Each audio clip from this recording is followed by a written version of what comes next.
All right, good.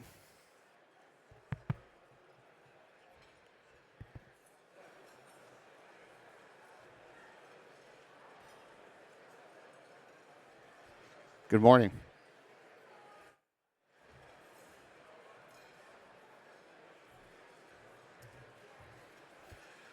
All right, good morning, everyone. We are going to get this rolling because Penny Anderson likes to run a tight script, so it is 8:30 and we're rolling. Plus, I'm a night stalker, and we pride ourselves on the plus or minus 30 seconds on our time to target. So we're going to get this thing kicked off. You may have noticed me when I walked up adjusting the microphone. It's going to be a common thing today when our guest speaker happens to be a foot taller than all the rest of us. But my name is Chris Lancia. I'm an Army veteran, and I'm the Chief of Staff for the Tennessee Tri-Stars and Stripes Council. It's my honor today to be your MC as we support Operation Stand Down Tennessee, and we hear from a great keynote speaker in Alejandro Villanueva and enjoy the fellowship of the veteran and military community. With that in mind, we'd like to start this morning off by directing your attention to the empty table for one on the right side of the room. This table is reserved to honor our missing and imprisoned service members. Please take a moment of silence as we remember those who we've lost and those we still hope will return.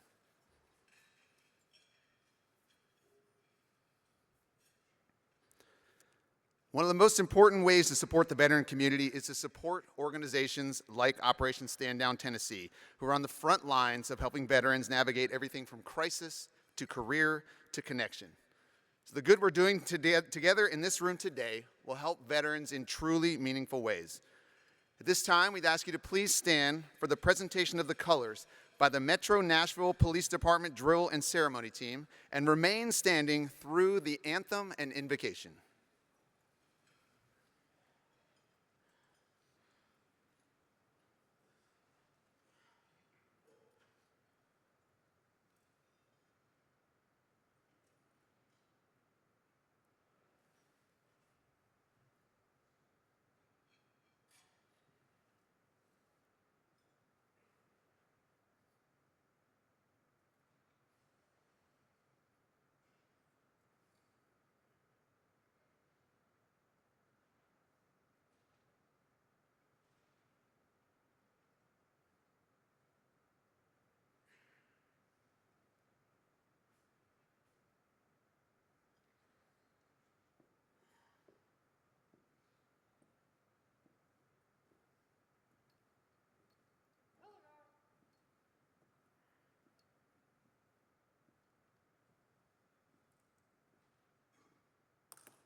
Please join me in welcoming country artist Emily Ann Roberts to perform our national anthem.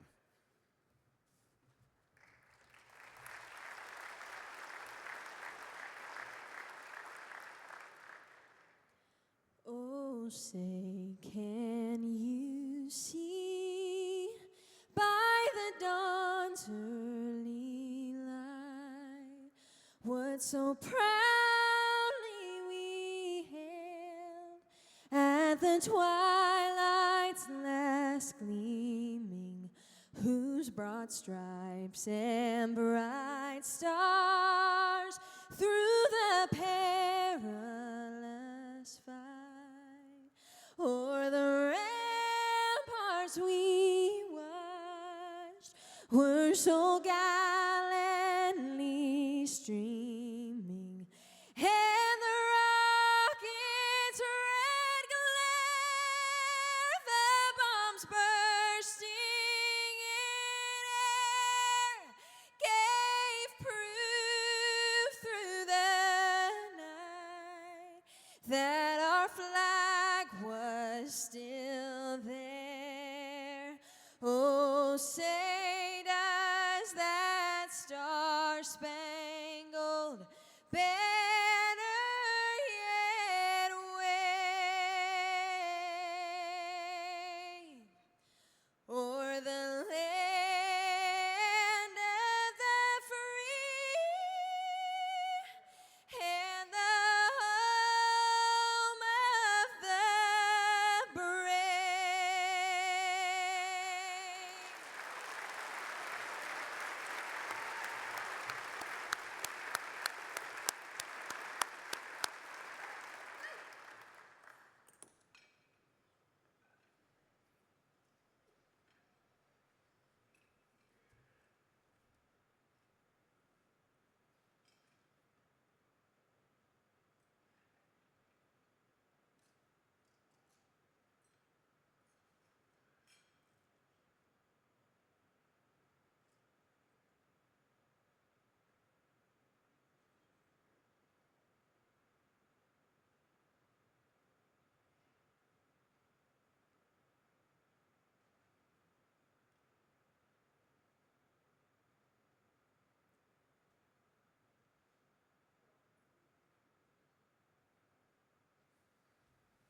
All right, thank you, Emily Ann, and thank you, Nashville MPD, for bringing that in. Now we'd like to bring one of Operation Stand Down's chaplains, David Thompson, to the podium for our invocation.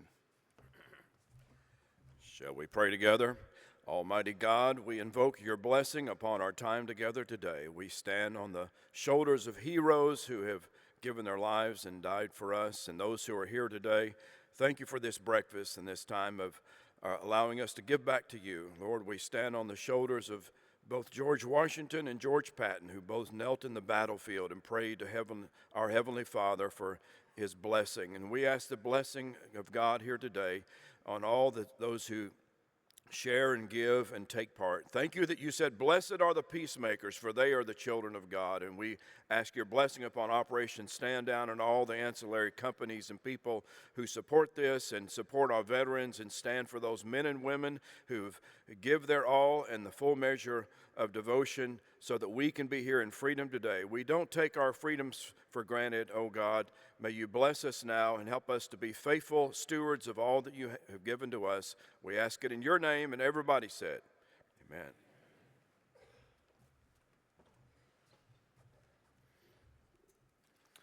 All right, please be seated.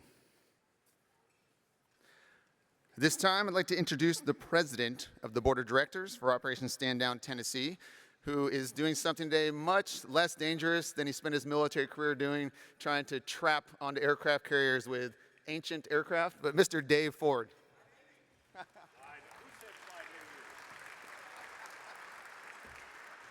Good morning, Nashville. Seriously? Good morning, Nashville. There we go. What a great morning we've got here today. Just take a look around you. 1,100 people are here to be a part of this great celebration of veterans. We have the ability to do some great things today, not only for Stand Down, but for yourself. Take a look to your left. Take a look to your right. Before you leave today, I want you to shake hands with 3 people because you don't know what that opportunity is going to be. I was a Navy fighter pilot. When I hung on my flight suit, I put my service behind me and moved forward. I didn't realize what a void I'd left behind. Operation Stand Down allowed me to reconnect with my veteran peers and friends, and it's near and dear to my heart, to my family, and to my business. I'd like to introduce a great group of peers that works with me on the board. They give tirelessly of their time and their talent. If you're on the board with me at Operation Stand Down, please stand up and be recognized.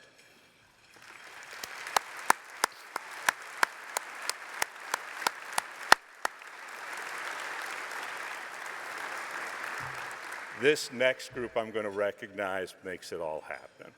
They are the staff at Operation Stand Down. They're truly where the rubber meets the road. They're the ones that give tirelessly day in, day out to bring the services to improve our veterans' life. If you're with Stand Down, please stand up. Let us recognize you.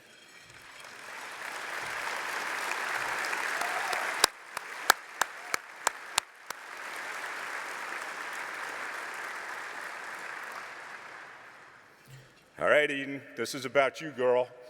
We're not going to have too much fun with you today. Last year, she told the board, this is my last year. So for 8 years, Eden has been at the helm of Operation Stand Down. She has grown the scope, the size, the services that we provide to our veterans, and has done a phenomenal job. We go from Clarksville through Nashville to Columbia.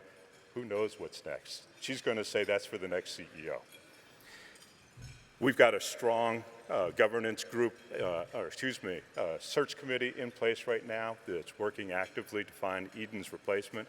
It's not going to be easy, but we've already got a great group of candidates.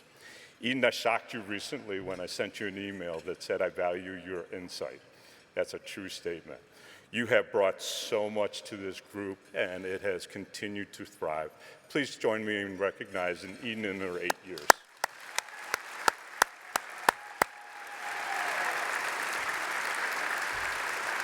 Oh.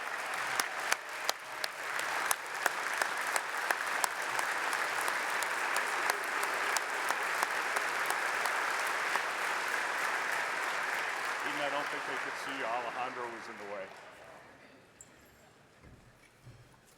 I'd also like to recognize an incredible group of partners who are in this room today that do local, state, and federal veteran service agencies. If you're part of that group, please stand and be recognized. I know you're out there. And the last group I want to recognize are our elected officials. There are a lot of you here today. Please stand and be recognized.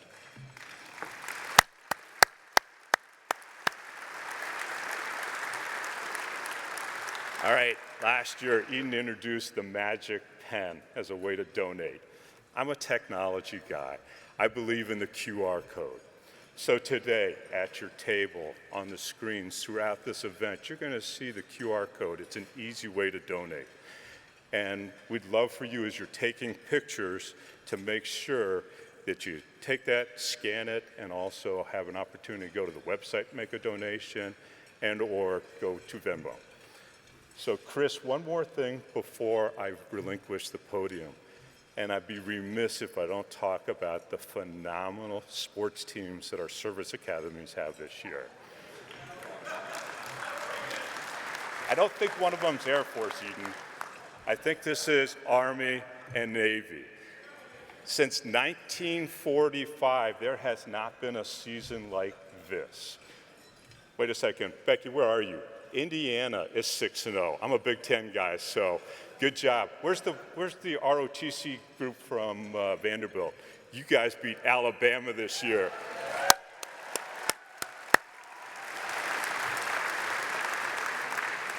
So this is a phenomenal year for the service academies. There's a guy that's going to come up here that's black and gold. I am not that guy. So since 1945, these teams have not been undefeated, nor have they been in the top 25. So this year, they are number 23 for Army, 24 for Navy. So on December 14th, a rivalry for the ages is going to take place, and I only have two words: Go Navy!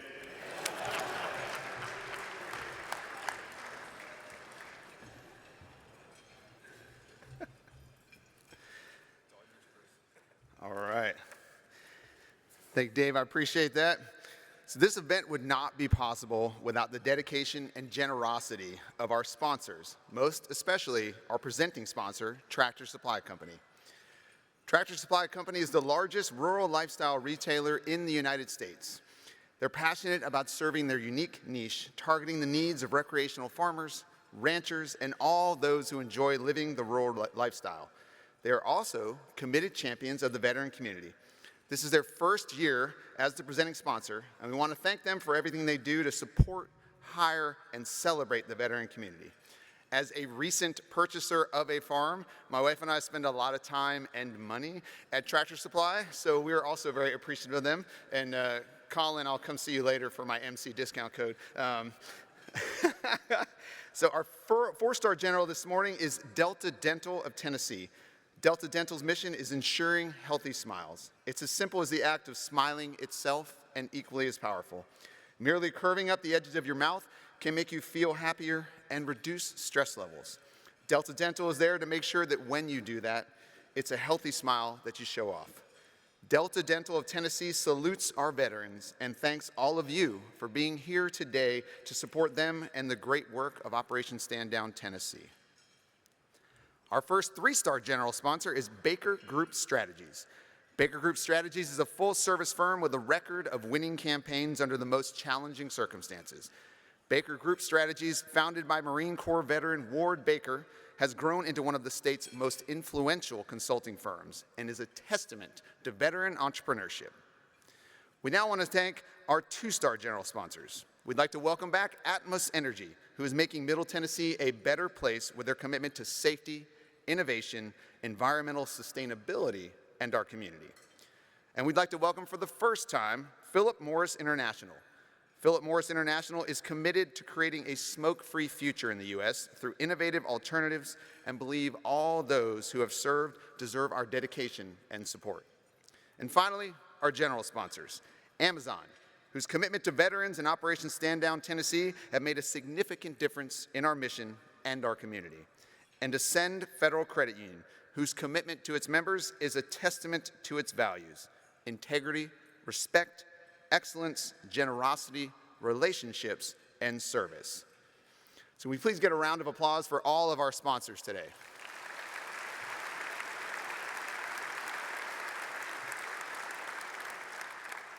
All right, we'd also like to just thank all of you for being here today, because you're one of our supporters, and your support today is going to play a large role in what we're able to do. So we've got a great program for today, and we are honored to have some very special guests with us. At this time, we'd like to ask the following groups to stand up and be recognized. Gold Star family members.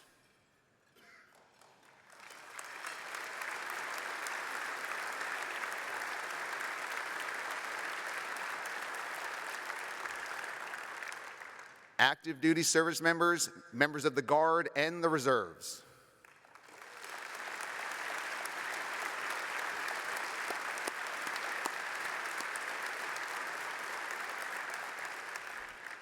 Blue Star family members.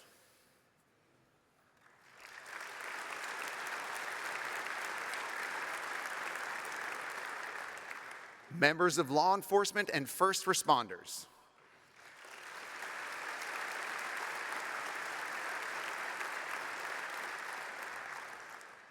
All military veterans.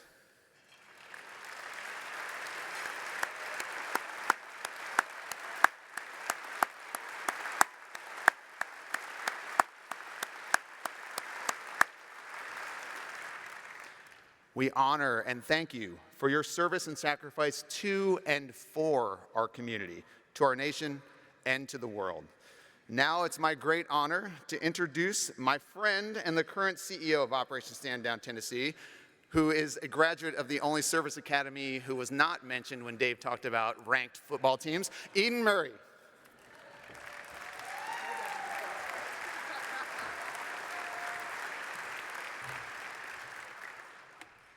You know, that just goes to prove that paybacks are hell. Okay. Wow, what an awesome room. Look around, you guys. I'm so excited to see all of you this morning. It's just incredible, and we just thank you so much for your support of Operation Stand Down Tennessee. And I would like to say that being a veteran of the best service, let me hear that again. How many Air Force people? All right, there we go, yeah. Even if our football team is falling a little short this year, bless their heart. This is bittersweet for me. This will be my last Heroes Breakfast standing up here in front of you, and I know most of you are really excited about that. But for the last 8 years, I've been part of a great team, the team of we. And you met the we earlier in the staff who's done incredible things for the veterans in Middle Tennessee. But I'm about to join the team of us, and that's you. The we couldn't do it without the us. And so your support and your attendance this morning it's just vital. I had the opportunity to talk to Fox News a little bit ago to do a little bit of short interview on what we're doing here today. And she asked me, she goes, "You're raising money in the room. What's it going for?" It's going for everything. Without your funding, we can't do all the things that we tell you that we're going to do and that we do every day. And the team couldn't function without the funding and the support, time, talent, and treasure that a variety of you give in this room. So give all of yourselves a round of applause.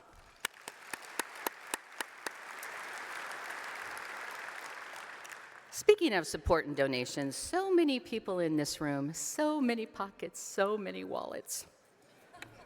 So many great opportunities to give. And just to help you do that, we have put bright and shiny pins on your table.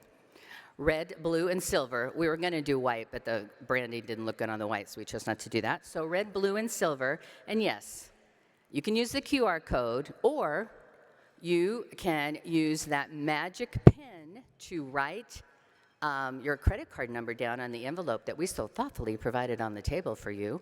Or if you want to do a check, and Devin Mary, a check is electronic Venmo. Just in case you didn't know that. That's my daughter, and I told her, I said, I'm inviting you to the Heroes Breakfast, but when you're invited to the Heroes Breakfast and you sit at a sponsor's table, you are expected to give. Devin Mary, pony up. And I will know, because I see people's names. Every veteran in this room knows what transition is like. It doesn't matter if you're transitioning like I am from this job now, or if you transitioned in 1945 when you left the active duty service, flying your B-17, or maybe it was a B-24 that crash landed in the English Channel on D-Day. I can't quite remember because I wasn't here then, but we have one of those heroes with us today. Captain Jerry Neal, will you please raise your hand?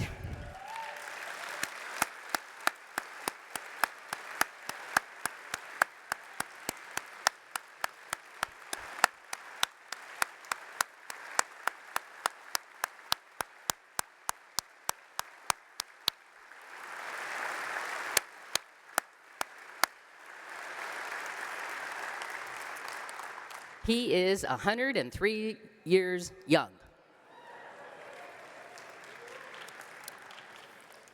He's not the only one who's been in transition for a few years. We have too. Operation Stand Down's been in transition, and we have grown exponentially and changed so much so we can meet the differing needs of veterans across Middle Tennessee. One of our oldest services, transitional housing, had an incredible milestone in June. We opened a brand new facility with 42 one-bedroom, one-bath units, giving our veterans dignity as they transition from homelessness. It also moved our case management services on site, ensuring that we even improve the services in the program that we have. So really, really proud of that. And thank you, yes. And we have a lot of donors in this room that make that happen, so thank you so much. And we're pretty darn proud of this. We were the grant just came out, as one of the 13 recipients nationwide of the Veteran and Spouse Transition Assistance Grant. We are so excited about the capability and capacity that that is going to give us to help not only our transition servicing members, but their spouses who sacrificed a lot to ensure that they could do their mission. So just really excited about that grant. It's a pilot grant, being one of 13. Thank you to, it pains me to say this out loud, but thank you to Penny Anderson, who's our Chief of Development and who wrote the grant. All right. We've also expanded our capacity to do outreach. And if you were looking around, or if you're on I-24 or I-65 coming down the corridor, you might have seen some billboards that were up there that said, "Stop Suicide." This is Buddy Check Week, and so if you haven't checked on a buddy that you served with or their spouse, or you don't have to be a veteran to check on that. Do you have someone in your life, someone that you know that's an empty nester now because their kids just went to college, or maybe they're going through a struggle with their life, you know, some life stressor that all of us maybe, hopefully, will never do that. Check on them, make phone calls, send an email, go out to coffee with them. That's what we are able to do across the 20 counties that we serve, that outreach connection, because the members of our tribe who take their life, unfortunately, most of them were not associated with the VA, most of them were not associated with any other benefits or resources or an organization like ourselves, and so we need to reach out to them and encourage them to reach out to us. So the funds that you're going to give us with those magic pens or that Venmo code or the QR code enable us to do all the things that we just chatted about. We can't do it without the us. And so the us in this room help the we make a difference every day. And I can stand up here and talk to you ad nauseum about that, and I'm sure you're like, please, God, get her off the stage. But so I'm not going to do that. I'm going to let some of the folks that we have assisted tell you what our great we does. Day before I came to Stand Down, I attempted suicide. Operation Stand Down, Tennessee saved my life. After September 11th, a lot of us were called to serve and volunteer that day. There's people like Operation Stand Down that gives back and helps us feel validated for the things we went through. Giving veterans a resource designed for them, by them, and with them is critical. The right resource can change lives. It can save lives. Operation Stand Down Tennessee is that resource for veterans. The mission is to engage, equip, and empower military veterans and their families through crisis, career, connection, and community services. I was running out of the leftover money from selling the house. We were at our wits' end. Every day was an argument. who are you going to go meet? What are you going to interview? We had so much uncertainty.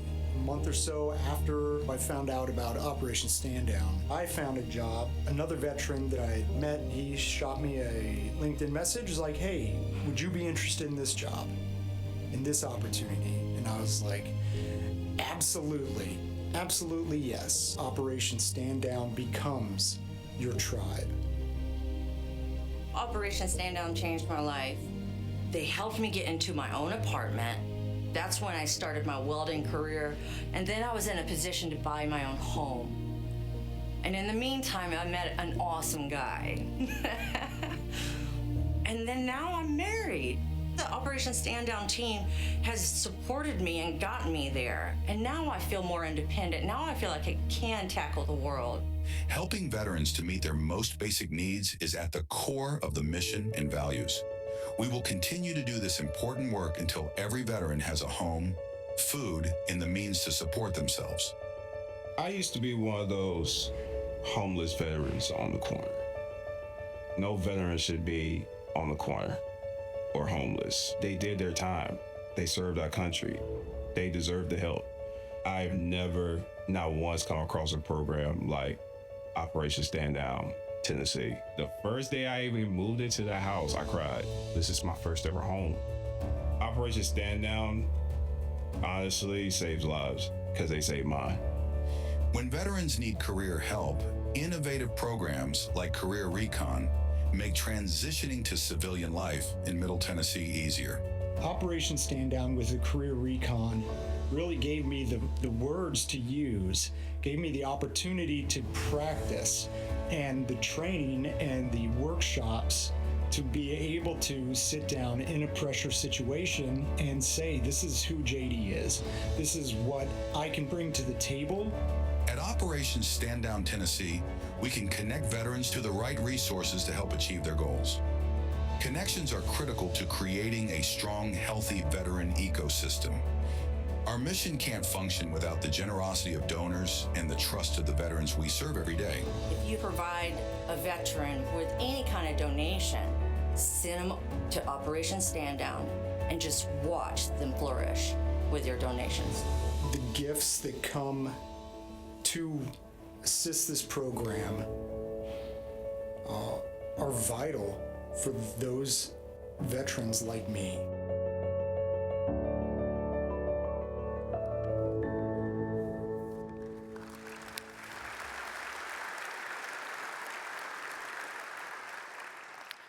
You help our great staff do all of that.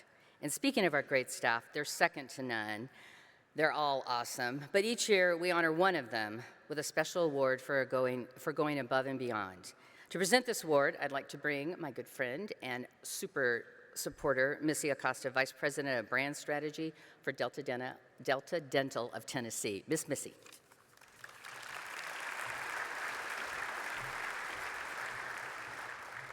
Thank you, Eden. It is truly a pleasure to be able, and a privilege, to be able to stand in front of you and share about this award. I know it's on my script here. Okay. A little off script, Penny, sorry for doing this, but Career Recon, yes, give your money, write the checks, give them a credit card, but if you are ever asked to help with Career Recon, interviewing, presenting, please say yes, because it is so worthwhile, and it's very rewarding to sit on the other side of the desk from these veterans or people soon to be exiting the military and just do a little bit to try to help them land, and I'd love to keep all of them here in Middle Tennessee. So, to the script. This year marks the 12th year we have presented the Sean Mullen Above and Beyond Award. Sean was a warrant officer with Company Bravo's 2nd Battalion, 5th Special Forces Group, Airborne, from Fort Campbell, Kentucky. He was killed in action in Afghanistan on June 2nd, 2013. His wife, Nancy, served on the board of directors at the time for Operation Stand Down. The Sean Mullen Above and Beyond Award was established to honor Sean for his dedication to his fellow Special Forces soldiers and his actions in defense of freedom. It is presented each year to an Operation Stand Down Tennessee staff member selected by their peers for demonstrating outstanding service and contribution to veterans. The 2024 Sean Mullen Above and Beyond Award goes to Tracy McElroy.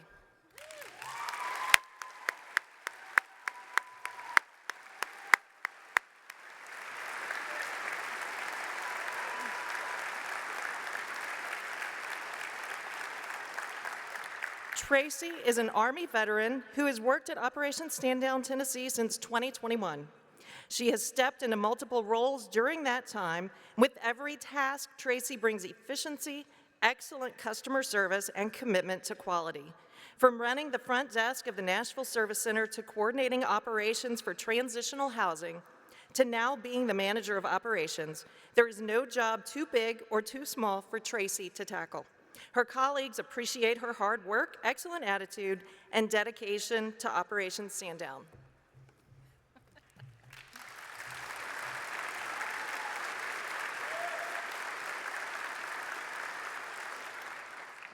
Good morning, everyone. This is a surprise and a privilege to stand here. First, I want to thank God for giving me the strength, the motivation, and the passion to serve and help others in all capacities, and for our veterans. And I thank you all for coming out to support our organization and all that you do to help us do what we do, and that's serve. And thank you to the leadership team. Thank you to my peers. Thank you to the directors, managers, my Shiro. And it's just wonderful to be awarded for something that you love to do. Not a day go by that I don't mind getting up to do my job. And I love helping and serving, and I pray for many, many more Heroes Breakfasts and us helping and serving veterans. Thank you all. We're all a team. Thank you to everyone.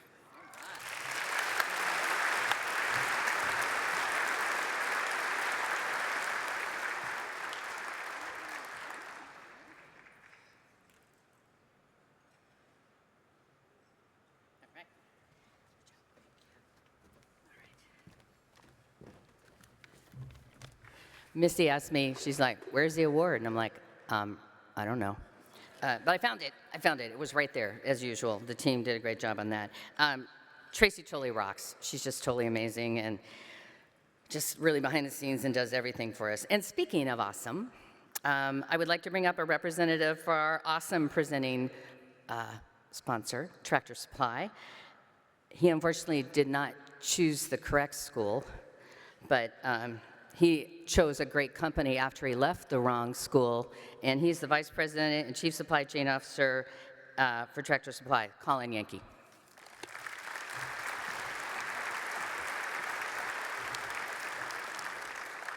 Thanks, Eden. Appreciate everything you've done for Operation Stand Down. It's been meaningful for Tractor Supply and our community, and go Army.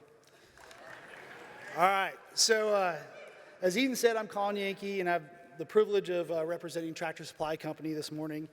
This is our 5th year supporting the Heroes Breakfast, and it's a privilege to be the presenting sponsor for the first time this year.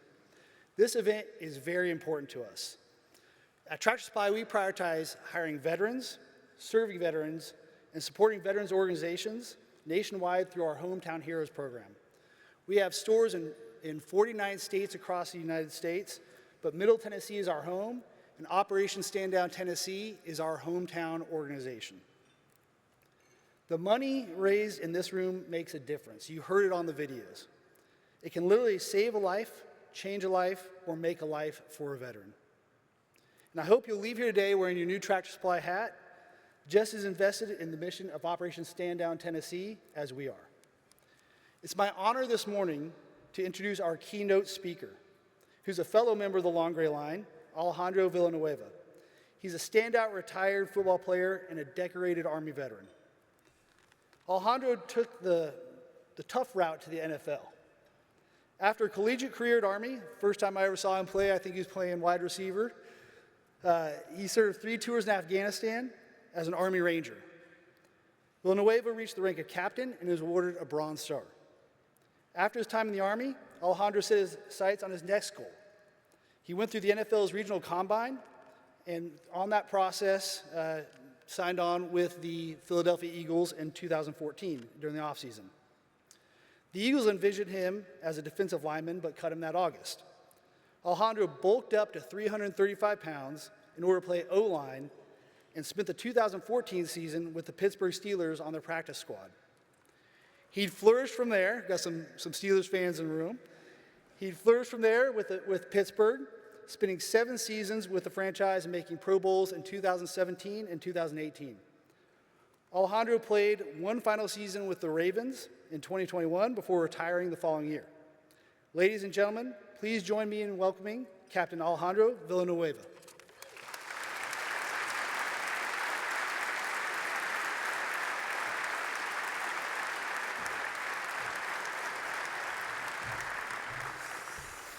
All right.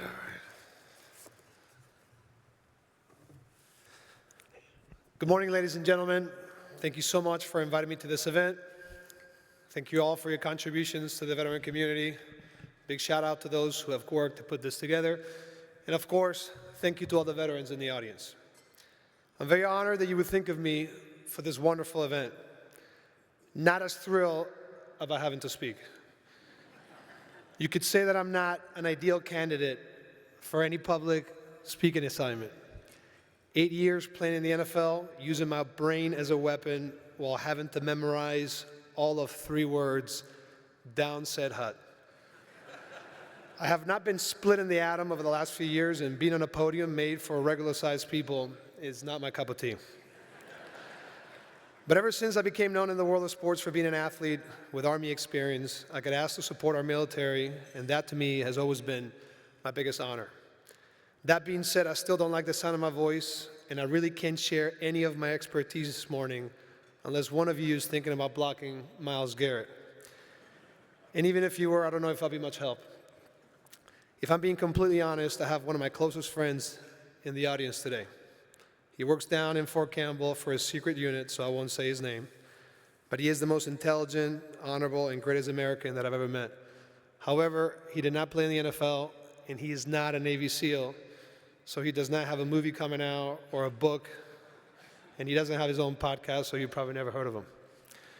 But in all seriousness, what I can share with you today is my unique experience of being a military veteran. I say unique because every person is unique. And my unique experience has allowed me to gain an appreciation and understanding of our country and our veterans that I hope is worth sharing with you this morning. When I was 17 years old, in 2006, I packed a book bag, I hugged my parents and siblings goodbye, and I left Spain, the country where I'm from, along with my family, my friends, my girlfriend, and everything that I had known up until that point. I landed at Newark Airport, alone with my thoughts, in a new country that I barely knew.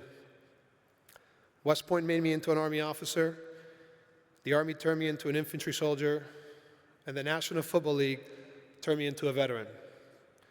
Along this journey, I've been privileged to know many incredible people from all walks of life. Somewhat surreal when I think about it. One of the first people I met when I landed in this country was comedian and actor Shane Gillis. I shook the hands of 2 presidents and received the same comment regarding my height. The first Chinese, Japanese, Indian, Jewish, Arab, Protestant, Amish, Australian, Russian, Mexican, Brazilian, and Canadian that I've ever met have all been Americans here in this country. I've seen the most selfless acts of love and courage, and have seen things that I hope I don't have to see again in my lifetime. And through it all, I've come to slowly accept the realities of my decision to come to the United States, to join the Army, and to experience the so-called American dream. Now, to give you some more context, my hometown in Spain is Cádiz, near Rota Naval Station, a small city in southern Europe. In my hometown, there's this beautiful beach called Bologna. The beach has a giant sand dune that overlooks the Strait of Gibraltar. At the bottom of the sand dune, you can walk through the ruins of a city from the Roman Empire. In the distance, straight into the ocean, you can see the northern tip of Africa just 4 miles away, as well as both the Atlantic and the Mediterranean Sea. But what you cannot see from the top of that sand dune is how every major empire in Western civilization invaded, conquered, or occupied a piece of Cádiz and its surrounding areas throughout the history of humankind. Over the years, I've been asked what could possibly unite the United States with a city that is pronounced by locals with a lisp. Well, allow me to briefly explain. The Phoenicians founded this city around 3,000 years ago. Then came the Greeks. In Greek mythology, it was Hercules' 10th labor from the gods to steal cattle from a giant who lived in an island of Cádiz and break the mountain range between Africa and Europe. Around the year 12, Julius Caesar visited the city, and it was there where he looked at a statue of Alexander the Great and realized he had accomplished nothing at the age of 33 when Alexander the Great had accomplished so much by the age of 32. A few hundred years later, in 711, the Islamic Caliphate entered through Cádiz and occupied most of the Iberian Peninsula, what we know now as Spain and Portugal, for 800 years. It was a few miles away from Cádiz that Christopher Columbus embarked on his first journey to the New World. A few centuries later, in 1805, the great Admiral Nelson of the British Royal Navy lost his life in Cádiz while winning the Battle of Trafalgar and thus giving way to British supremacy over the world for the next 100 years. In 1810, Napoleon's brother seized the city of Cádiz. During the Second World War, fascists placed bunkers around the beach of Bologna in fear of an Allied invasion. During the Cold War in 1953, the United States established Rota Naval Station in the bay of this beautiful city. The Soviet Union and later Russia have historically relied on 3 ports. 2 of them, Sevastopol and Novorossiysk, require access to the ocean through the Mediterranean, which the Americans can control through Rota. It was outside the fence of this naval base in Spain that I grew up. Now, at this point, you might think Rota Naval Station is a unique place. Maybe now it makes sense how I would end up here after all. But allow me to give you even further context. The United States has around 800 military bases around the world, making it a world power like the world has never seen before, a world power with no rivals. And as Americans, this is something that inevitably we take for granted every single day. When I think of the United States, I feel like I'm Hank Williams Jr. living in a country state of mind. Get up in the morning, go catch some fish, drink some cheap beers, take out the towny hottie and your pickup truck to your secret spot under the moonlight and eat some fried chicken. However, and needless to say, the rest of the world thinks something different. They ask, what gives the United States the authority to control over the world? Now, I do not know the right answer to this question. I have my own personal reasons, which are probably biased in the sense that I am American. Still, it is not an easy task to convey the entire world of this. We spent 20 years in Afghanistan that only the history books will be able to explain to me someday. But what I do know is that a tremendous national effort must be made every waking second of our life to establish peace around the world, to establish our vision for humanity, and to grow into a bright future. And this cannot be done without the efforts of our sons and daughters who volunteer to serve in the military tasked with keeping world order. Now, I did not know all of this when I served. I doubt many kids these days could speak of world order and a vision of humanity when they talk about the reasons why they serve. I intended to serve my country. I did not intend to serve the people of the Islamic Republic of Afghanistan, but I did. And after 10 years of being a veteran and many confusing periods of my life where I reflected on all this, I came to the chilling and sobering statistic that over the course of the global war on terror, we lost 30,000 veterans to suicide. We lost 38,000 soldiers, and 30,000 came from suicide. Now, I am not educated enough to speak on the matter of suicide or the main driving factors. In football, they always say stats don't matter. They don't paint the whole picture, and I think that's true. I also don't think we're maliciously and purposefully making life for veterans hard or not showing enough respect or opportunities. I also don't know if veterans are the population in the most need in America. But I do know that from the top of that sand dune in my hometown, where you can see entire U.S. carrier groups entering the Mediterranean on their way to the Black Sea, where you look up to the sky and you see C-5s and C-17s land with more soldiers on their way to military outposts around the world. From the top of that sand dune, you cannot see the fate of those soldiers back home. And I also know that a lot of you this morning want to do something about it. It is why a wonderful charity like Operation Stand Down got started, and the reason why we're all here today. I can't speak for all veterans, but I'll be forever in debt to the United States Army for all the opportunities that it presented in front of me. I can say with confidence that ever since I landed here, I took every opportunity and gave myself completely to the American way of life. I was an infantry officer willing to see the enemy in the face, regardless of how tall I was, or how difficult it was to jump out of airplanes. I learned how to speak like an American, chew tobacco like an American, started thinking wrestling is real, began using inches and feet, and I listened to hip-hop and country music.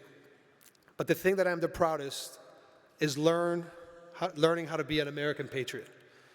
An American patriot is not a nationalist who thinks he is better than everyone else. To be an American patriot is to be thankful, to show gratitude, and to believe that we do what we do because we think it's the right thing. And of course, this leads me to the very important question of how do we take care of our vets? Well, for starters, allow me to give you what I think of you as military veterans, simply given my international background. I think it's important to know that raising an army can be done in multiple ways. Certain ways of creating an army can create classes within society where the military holds most or all the power. My parents grew up in a military dictatorship.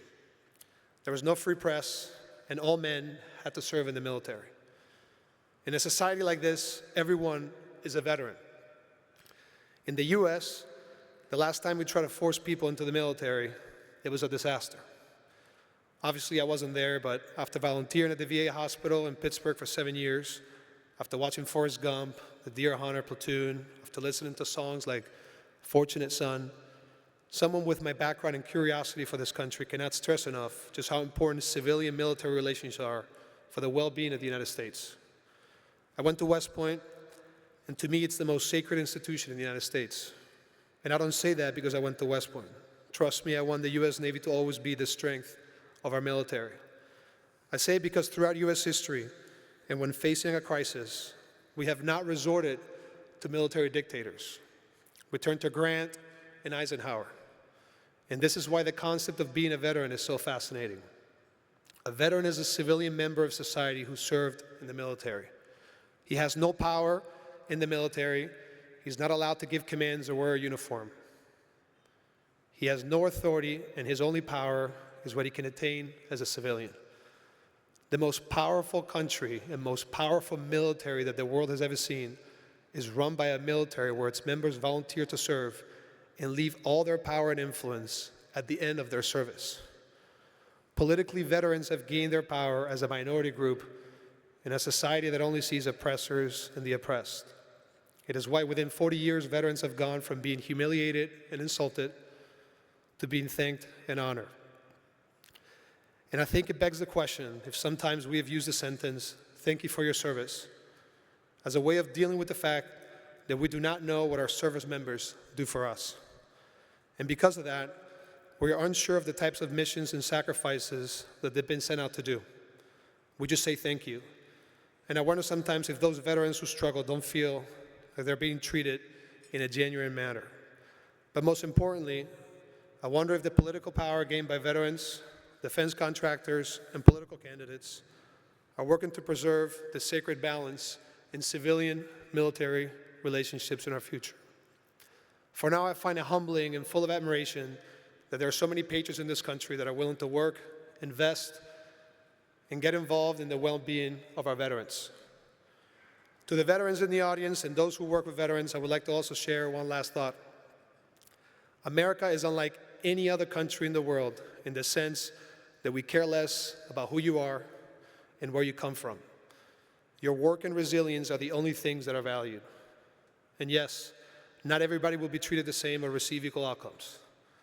I went from being a strike force leader in the Ranger Regiment, ruling over valleys and cities in Afghanistan, to holding punch bags and picking up cones within the span of 2 weeks. But I knew that in American culture, there's a process to success. And in the most stereotypical way, American movies depict the scene of a man who was one day a boss of a successful company, and after being fired, he must go flip burgers and take the order from the man who let him go. There is no admiration for anything that is given in America. We have no aristocracies. And although it might seem to the rest of the world that Americans only care about the almighty dollar, that is not true. Americans are very prideful people in who they are individually. What is not earned cannot be recognized and has no value. So, I hope you enjoy the rest of your day today. I'm sorry if I bored you too much talking about Western history or the implications of military and civilian relations, but I hope I was able to convey the importance and significance of you being here today. And I hope that those of you working for the cause that is so near and dear to my heart can find the strength to always do what's right for our veterans. Thank you so much. May God bless America, and of course, Rangers lead the way.